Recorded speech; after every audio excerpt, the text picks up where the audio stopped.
El Eterno te continúe bendiciendo en esta noche. Voy a estar hablando del libro de Tito. Esta es una carta que Pablo le hizo a su discípulo Tito, quien va a ser el líder de la congregación en Creta. Amén. Yo le puse orden en la iglesia de Creta por Tito.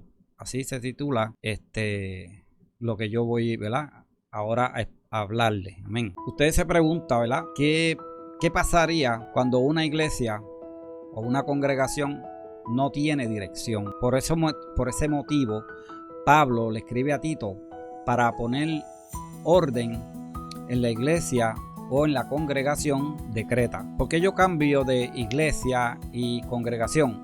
Porque realmente no existían iglesias todavía, no estaban formadas las iglesias. Lo que hacía la gente era que se reunía en la sinagoga. ¿Por qué? Eran judíos. Todavía Pablo estaba llevando el mensaje a sus hermanos judíos. Y sí, uno que otro que no era judío, pero en su mayoría eran judíos. Se reunían todavía en las sinagogas que habían en todos estos lugares del Imperio Romano. Amén. Todas sus extensiones. El liderazgo piadoso es algo esencial para una congregación saludable, porque donde se reúnen unas cuantas personas, no importa si es de índole cristiano, se va a volver un desorden si no se escogen a líderes.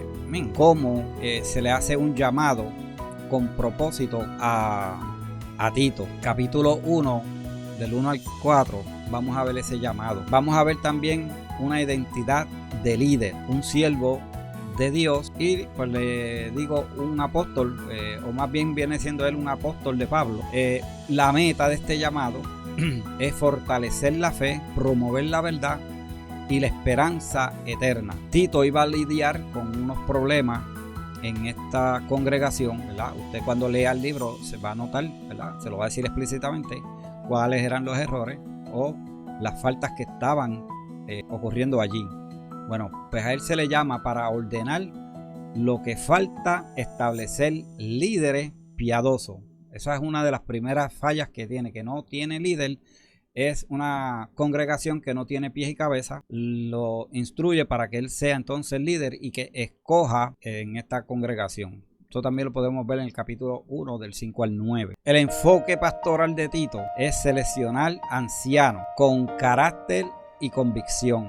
Y cuando yo me refiero a ancianos, sé que muchas personas saben que anciano significa gente, ¿verdad? Porque puede ser jóvenes, pero que tenga una madurez, que tengan liderazgo y tengan unas cualidades, y pues se le llaman ancianos. No necesariamente tiene que ser ancianos de edad, que también pueden ser escogidos, ¿verdad?, por ser ancianos, porque por la sabiduría. Cualidades clave de estas personas que se van a escoger como líder: que tienen que tener un hogar ordenado, tienen que tener un dominio propio, firmeza doctrinal, eso es bien importante. Y las cartas de Pablo de ahí es que se sacan las doctrinas en las diferentes denominaciones. Aunque yo estoy un poco en desacuerdo en algunos puntos, porque bueno, siempre que hay un grupo siempre se va a colar lo que es el favoritismo y se escogen líderes que francamente no dan la talla. Yo los he visto y son líderes que no deberían ser líderes. Pero el problema aquí es que cuando se escogen líderes, supuestamente se escogen porque las personas se van en oración y el Espíritu Santo es lo que los señala para que sean líderes. Y si eso fuese así, ¿por qué entonces fallan tanto los líderes que se escogen? Porque la mayoría fallan. Y no es cuestión de que somos humanos, porque todos somos humanos y todos vamos a fallar. Pero si son tan estrictos, las reglas son tan estrictas, ¿por qué fallan los líderes? Porque simplemente en algunos casos, no puedo decir en todo, se nota que hay una preferencia con ciertos líderes por ciertas razones, y ahí es donde fallan. Pero como se le dice a la congregación, yo oré y Dios me mostró que Él les va a hacer el bueno. A Tito se le escoge para corregir errores. Se le va a pedir que combata a los falsos maestros.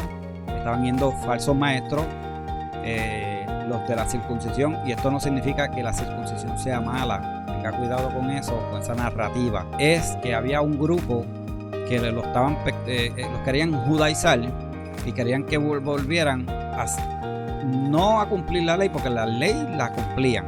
Para ese tiempo todavía se cumple la ley y la narrativa era que no debían de cumplir las leyes impuestas por los hombres, por los rabinos, pero la ley de Dios sí había que cumplirla, toda la ley completa que conocemos en la Biblia, eso seguía y estaba vigente. Lo que recuerda que Yeshua vino a separar fue la ley de Dios versus la ley del hombre. Y los fariseos, los escribas y todos estos judíos que se creían que eran los dueños de todo, habían impuesto unas leyes absurdas, de verdad. Amén. Entonces viene Tito a corregir los errores y a combatir a los falsos maestros. Y usted eso lo va a encontrar en el capítulo 1, 10 al 16. Las características de los falsos y de los rebeldes charlatanes corrompidos. Con estas características o con este personal es que va a lidiar Tito. Mira las características de los falsos. Son rebeldes, son charlatanes y son corrompidos. Y eso todavía hoy en día en las congregaciones nos topamos con estas características de ciertas personas que no tienen escrúpulos. Amén. Pero hay que dar un remedio. ¿Cuál es el remedio? Reprender con amor, reprender con enseñanza, reprender con firmeza. Amén. Así es que uno debería de lidiar con este tipo de problemas. Amén. ¿Qué clase de líder nosotros estamos siguiendo hoy en día? En la época de Tito también habían líderes corruptos. No se crea, se levantaban líderes, se escogían líderes con sumo cuidado y con todo y eso se corrompían. Pues es lo mismo.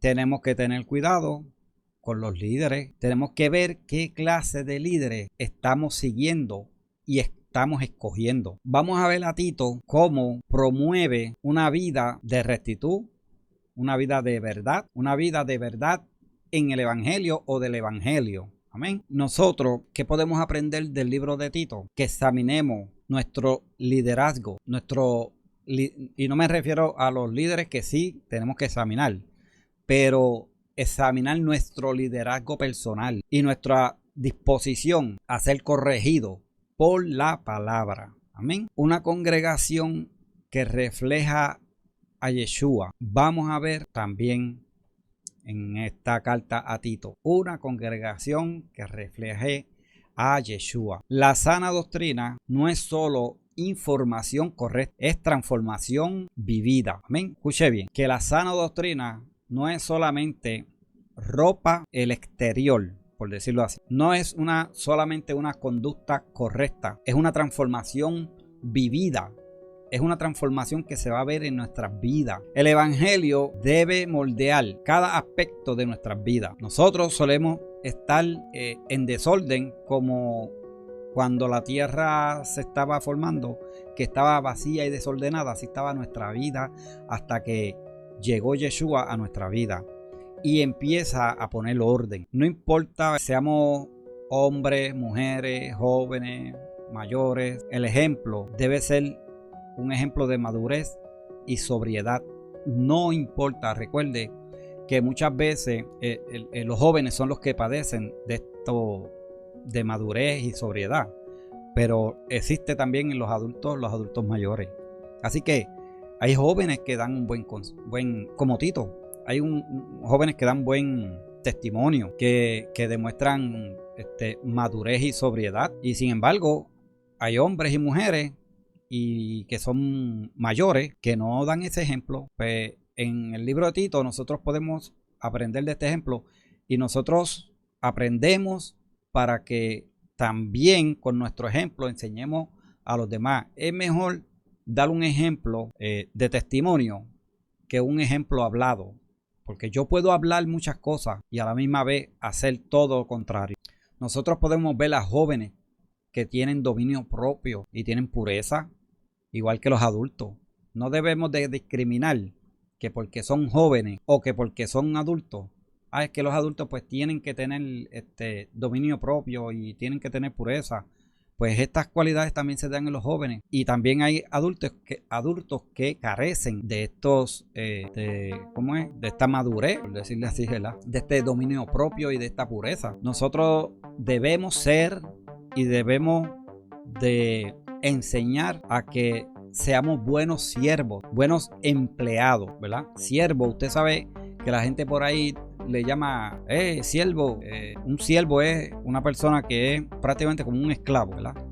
Pero debemos considerarnos como si fuéramos empleados de Dios, que debemos ser obedientes y tenemos que tener integridad. Imagínense que usted está en un trabajo secular. Dios es el dueño de la empresa. Pues nosotros somos unos empleados y usted sabe que hay empleados que son obedientes e íntegros y hay otros que no lo son. Pues así mismo pasa en el cristianismo y nosotros pues deberemos de ser honestos e íntegros. Pero nosotros tenemos algo especial, es que nosotros cargamos una gracia que nos educa, una gracia que nos ayuda, y esa gracia de quien usted quiere que viene, del Eterno. Eso también nosotros podemos encontrar en Tito capítulo 2 del 11 al 14. Amén. La gracia no solo te va a salvar, la gracia no es simplemente somos salvos por gracia, sino que la gracia también nos enseña muchas cosas. Cuando nosotros entendemos qué es la gracia de Dios, el regalo, el don, quiere decir que la gracia no solo nos va a salvar, sino que también nos va a enseñar muchas cosas en la vida. Hay dos tiempos. Vivimos entre la primera venida y la segunda venida de Yeshua. Esos dos tiempos nos tocó a vivir a nosotros. ¿Amén? Y esto que yo le acabo de decir, que nosotros vivimos en dos tiempos, ¿verdad? Porque vivimos, no es que estuvimos presentes, sino que pues sabemos de la primera venida de Yeshua, pero también sabemos que va a venir la segunda aparición de Yeshua. Ese privilegio lo tenemos y también podemos verlo en el libro de Tito, que solamente lo que tiene son 3 capítulos. Nosotros cuando enseñemos tenemos que enseñar con autoridad, y eso usted lo va a ver en el capítulo 2 al 15 sobre ese tema, ¿verdad? Que cuando uno enseña con autoridad, porque nosotros tenemos la autoridad de Yeshua. Cada quien tiene su forma de hablar. Yo pues no me considero, jamás me vas a escuchar que yo le diga a usted que yo soy maestro.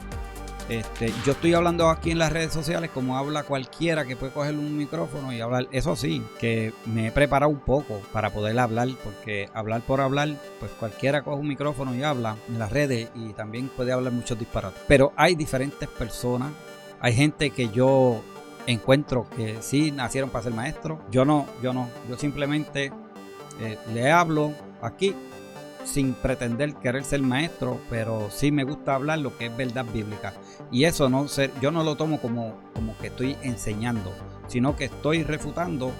Para mí más es una refutación lo que yo hago, más que una enseñanza. Yo le hablo a usted de cosas que yo he vivido en las diferentes congregaciones. Sé que es bueno tener unos líderes y que hay que escoger líderes, pero en la forma en que se está haciendo a mí no me gusta.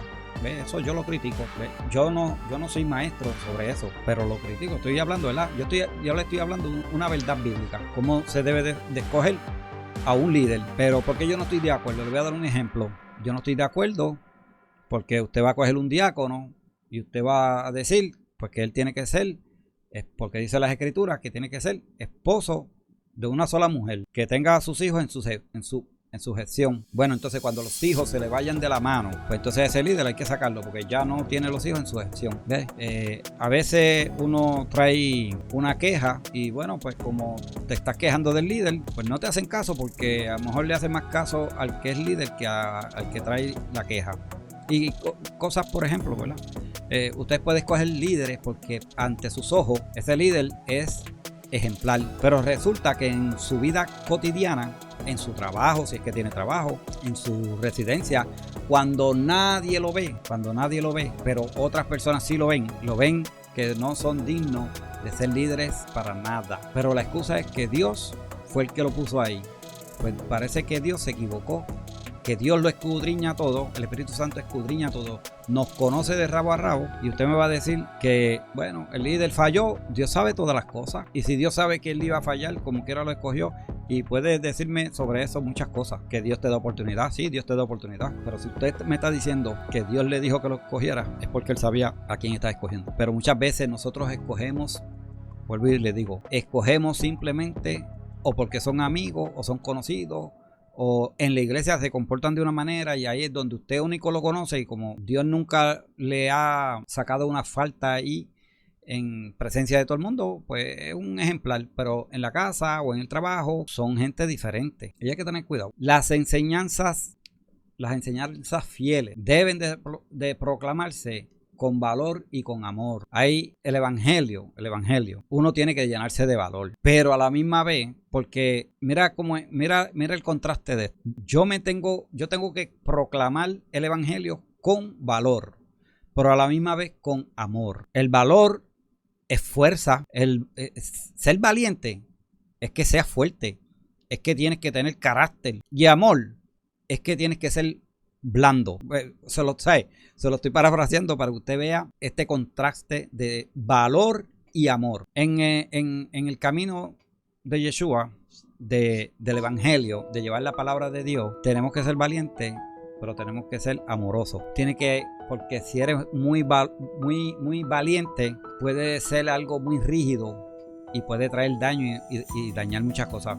Pero el amor es más blandito, es más llevadero. Ves como una bambúa. Usted conoce las bambúas, espero que sepa lo que es. Se usa mucho en China, en Puerto Rico las hay. La bambúa tiene algo, que ella es flexible. Ella se deja llevar por el viento y no se parte, porque es flexible. Es amor. El hierro es valor, es fuerza. El hierro, algo rígido, el viento le da hasta que lo va a partir. ¿Por qué? Porque es rígido. No es maleable, ¿entiendes? Y así es el amor. Se deja llevar y es flexible y no se parte. Pero la dureza a la larga se parte. Pero entonces tenemos que tener un poco de ambas. Tenemos que tener valor, pero también tenemos que tener amor. ¿Amén? Una pregunta. ¿Reflejo yo y reflejas tú en tu vida y en mi vida? Porque claro que el primero que me pongo soy yo. ¿Reflejas tú o reflejo yo en mi vida el poder transformador del evangelio? Esa pregunta nos la deberemos hacer a diario. ¿Estamos, tanto tú como yo, estamos dejando que la gracia nos discipline? ¿Quién pensaría, verdad, que la gracia me va a disciplinar? Pues sí, la gracia nos disciplina. Si no lo has hecho, ¿verdad?, yo te exhorto a que tú recibas la gracia que salva y también la gracia que transforma. ¿Y de quién proviene esa gracia? De Yeshua, de Dios. Amén. Fíjate, nosotros debemos de tener un buen testimonio. Un testimonio que impacte a los que se pasan mirándonos por ahí, que muchas veces lo que hacen es mirarnos, pero es para señalarnos, para juzgarnos, porque eso hace mucho el enemigo. Mientras tú seas amoroso, tú eres tremenda persona. El día que te pongas duro, que te pongas firme en algo, entonces es que te van a señalar, mira, y eso que es cristiano. Porque sabe que nuestra conducta, ya sea en el hogar o donde sea, nuestra conducta en el mundo habla más fuerte que nuestras palabras, aunque usted no lo crea. Amén. Nosotros vivimos en el mundo con gracia, con humildad y con buenas obras, porque la fe sin obra es muerta, acuérdese. Y hay que meter en este tema las obras. Tenemos fe, pero también tenemos obra. Tenemos que hacer lo que nos corresponde. Nosotros tenemos que ser buenos ciudadanos, porque el mundo nos ve. ¿Usted cree que el mundo no nos está viendo? Y el mundo nos observa por todos lados. Tenemos, por decir, como estamos en los tiempos modernos, hay cámaras por todos lados. Pues el ser humano son las cámaras y nos está viendo en todo momento. Nosotros sabes que tenemos que sujetarnos a las autoridades. ¿Cómo tú te vas a sujetar al liderazgo de la iglesia, a las autoridades? ¿Cómo te vas a sujetar a la autoridad de Dios, pero no te sujetas a las autoridades, no te sujetas al líder? Y no me refiero a ese tipo de sujeción a un líder, porque yo tampoco creo eso. Aquí Dios no hace excepción de personas, así que todos somos iguales. Pero tiene que haber un orden, porque si no hay un orden, pero ese líder no puede irse por encima de mí así porque así. Yo no creo en eso, tú sabes. Yo suelo ser un poco manso, pero no menso, ¿verdad? Porque tenemos que tener mansedumbre, eso dice la palabra. pero tampoco que seamos manso o menso, perdón, que tenemos que tener mucho cuidado, porque si hay algo que cuestionarle al líder, se le cuestiona. Con respeto, pero en mi caso, ¿verdad? Yo lo hago con respeto y yo tengo un lema de hace mucho tiempo, que yo te respeto y tú me respetas. Si tú me faltas de respeto, yo te voy a faltar de respeto. No te puedo decir otra cosa porque yo estaría mintiendo. Así que si me dicen que yo soy un poco malcriado, pues mira, tal vez tengan la razón por esta sencilla cuestión. Que si me falta de respeto, yo te lo voy a faltar también. Así que, pero yo respeto primero. Usted me respeta, yo lo respeto. Yo nunca le voy a faltar el respeto. Si yo te falto el respeto, analízate, porque quiere decir que tú me faltaste el respeto a mí primero. Y eso no lo dice la Biblia, eso lo digo yo, tú sabes. Eso es parte de mí. Y perdona que en esto introduzca algo que es de parte de mí, porque yo lo que estoy hablando es de la Biblia, no de mí. El objetivo aquí es hablar de la Biblia, no de mí. Nosotros tenemos que recordar de dónde Dios nos saca, porque nosotros antes vivíamos en pecado y en esclavitud, amén. Pero vino la salvación por la misericordia de el Eterno. Nos regeneró, el Espíritu de Dios nos regeneró, porque éramos unos degenerados, amén. Pero todas estas cosas, aunque usted no lo crea, leyendo el libro de Tito podemos aplicarnos todas estas cosas, no te creas, las cartas de Pablo. Nada, debemos de practicar buenas obras con propósito, no es hacer las cosas por hacerlas, siempre tenemos que tener un propósito en todo. Amén. Por último, las buenas obras son necesarias, pero las buenas obras no nos van a salvar. Recuerde, usted puede hacer todas las obras buenas que usted quiera, y si lo hace porque va a ser salvo, usted ha perdido el tiempo. Usted no ha entendido nada. O yo, si yo hago eso, ¿verdad? No entendimos nada. Las buenas obras no salvan, pero evidencian la salvación o nuestra convicción o nuestra buena vida, y también nuestra fe en Yeshua, en ser lo que dice la Escritura que seamos, que amemos al prójimo como a nosotros mismos. Amén. Que el Eterno te continúe bendiciendo. Y disculpa, ¿verdad? Si me extendí un poco más y si metí en esta lectura de Tito cosas personales mías, porque si quiere borrar lo que yo hable de mí, porque más importante es de la Escritura, no de mí. Olvídese lo que yo digo de mí. Enfóquese en lo que yo hablo de las Escrituras. Eso es lo importante. Amén. Buenas noches.